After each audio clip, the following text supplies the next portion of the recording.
Hey, Scott Allen Moffat, the actor's dialect coach here, and in this tutorial I'll be teaching you the basics of a British RP accent of English.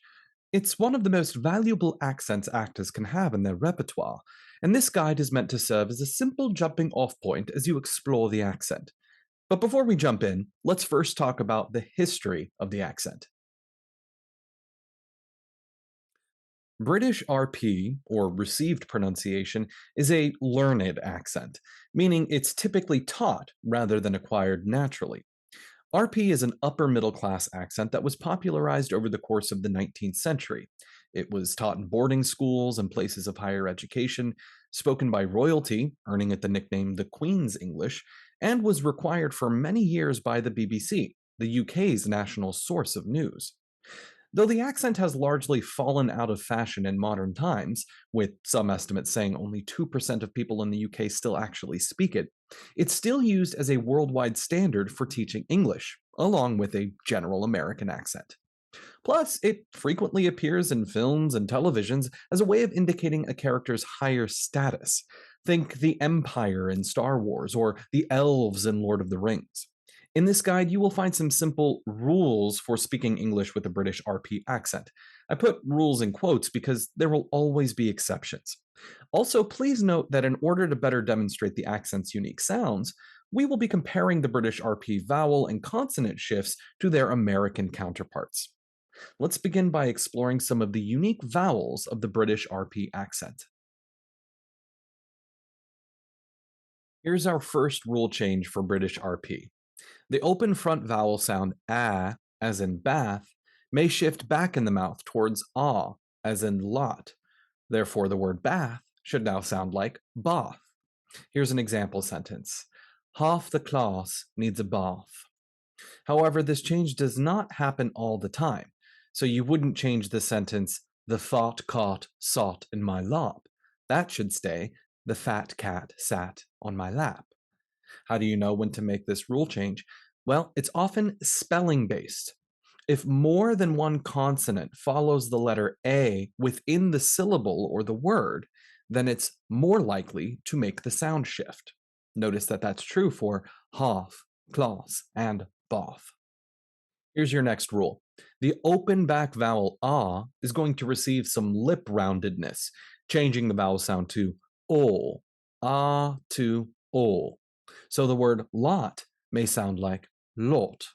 Here's an example sentence. I thought of calling Sean this fall. Remember, all you have to do is round your lips over this vowel sound while keeping the ah sound in the same tongue position. Ah, o. Our next vowel sound is O, as in goat, which for British RP will sound a little bit more neutral, like oh, goat. Our example sentence would sound like, don't go roaming all over the globe. If you're having trouble finding this sound, try singing it in slow motion and starting with a default sort of middle of the mouth vowel. Oh, oh, goat, goat. Our next vowel shift has to do with the vowel sound oo, as in duke, which might change towards what we call a liquid u, ew. This only occurs in certain spelling situations, specifically if the oo sound follows a T, D, S, Z, or N in spelling. So, for instance, I took the tube to the Duke's new studio, but it would not necessarily occur in he put the blue shoe on Cooper the goose. Our next vowel shift is more of an optional one, but it's good if you find yourself playing an older character, someone more pompous, or if you're in a period piece. And it has to do with words that end in Y. And that Y ending is going to find its vowel sound a bit more reduced towards I. So happy becomes happy. Here's a good example sentence. The silly elderly kitty was nearly 20.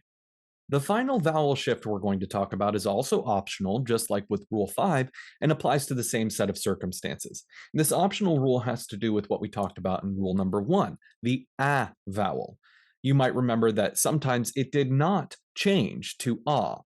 And if that's the case, it might instead change to as in bed. So a word like bath would not become Beth, but a word like trap may become trip. Here's an example sentence. The fat cat sat on my lap. Let's switch gears now and talk about some of the consonant shifts. And the first is going to be that all R sounds that come after a vowel within a syllable are dropped. What that means is as long as it doesn't start the syllable, we're probably going to lose that R sound. Here's an example sentence so you can hear it. The perturbed surfer rode over the river. This one's easy to identify because you can just cross off all your final R sounds in your script. Rule number two for our consonants is actually an exception for rule number one. If an eliminated R sound is followed by a vowel sound within the phrase, we can put the R back in. And this becomes what we call a linking R. Here it demonstrated in this example sentence. Father is mad at brother and I for setting off the car alarm. Notice how all those R's which would normally be dropped, father, brother, car, all come back in to link into the next vowel. Father is, brother and, car alarm. Rule number three is sort of an alternate to rule number two. It's all about the R's in British RP. Sometimes an R sound may insert itself between two words if one word ends in a vowel and the next one also begins in a vowel. This is called an intrusive R. You can hear it demonstrated in this example sentence. The idea of meeting the Shah of Persia is exciting. Notice that all those spaces where no R exists are now populated by an R sound. Idea of, Shah of, Persia is. Our final consonant shift for British RP is one that looks quite simple on paper, but is actually quite difficult for most Americans to implement. Every single T sound should be present and crisp. Now, Americans have a habit of dropping or softening their T sounds in many places, and we cannot do that with British RP. Here's an example. A tutor who tooted a flute tutored two tutors to toot, and not a tutor who tooted a flute tutored two tutors to toot. You got to hit all of those T's. Now that we've covered the important one-to-one sound changes of the accent, let's talk about the musicality. Compared to general American, British RP may feel generally higher pitched. There's an old saying, every American man thinks he's a baritone. Every British man knows he's a tenor. I find this to be true regardless of gender, so don't be afraid to explore your higher register. British RP can also feel much more fluid and connected compared to American speech. The words can seemingly run into each other. Words that begin with a vowel may feel connected to the previous word in a sentence. Take this example. All Americans eat every ounce of avocado. Most American speakers, myself included, may separate those words there to a degree. However, the RP speaker may sound more like this. All Americans eat every ounce of avocado, where the words flow one into the other, making a sort of melodic tone throughout. These are, of course, generalizations, and you will absolutely hear RP speakers that don't fit these standards. There's no reason at all that you couldn't have an RP character that speaks with a choppy, low pitched voice. In other words, don't let the standard musicality limit your acting choices. As with every accent, British RP has many unique word pronunciations, which don't necessarily fit into any sort of logical set of rules. While it would be impossible to capture all of the unique pronunciations here, these are some of my personal favorites. Zebra becomes zebra. Aluminum becomes aluminium. Notice the different spelling for Americans too. Lieutenant is now pronounced lieutenant. Bin may now be pronounced as bean, as in I've been there before. Schedule is now pronounced as schedule. And finally, the letter Z is now pronounced as the letter Z, which is true for most of the world outside of the US. Again, these are just a few unique pronunciations. I always encourage my actors to keep a running list of new ones that you may hear while listening to your resources. And of course, this doesn't even account for unique vocabulary that accompanies different dialects of English, such as lorry for truck or lift for elevator. There are plenty of lists readily available online that outline such unique vocabulary words. Now that you've heard a bit about the accent, I'll demonstrate it for you in an excerpt from Shakespeare's Hamlet to give you a sense of how everything works together. Speak the speech, I pray you, as I pronounced it to you, trippingly on the tongue.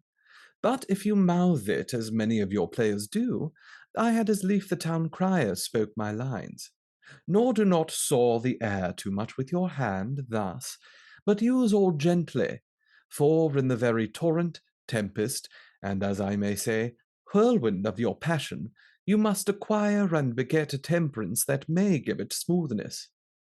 Be not too tame neither, but let your own discretion be your tutor. Suit the action to the word to the action, with this special observance that you o'erstep not the modesty of nature.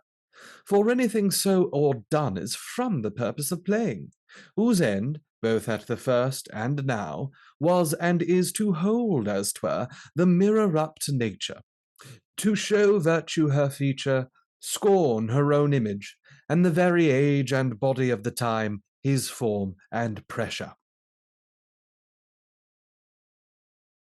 British RP is an invaluable accent for actors and has a distinct set of rules that one must adhere to. Practice the sound shifts on the example sentences provided in this tutorial, then try it out on your own text. I've also provided some links to example speakers below. Be sure to give some a listen to hear the accent demonstrated properly. Thanks for watching.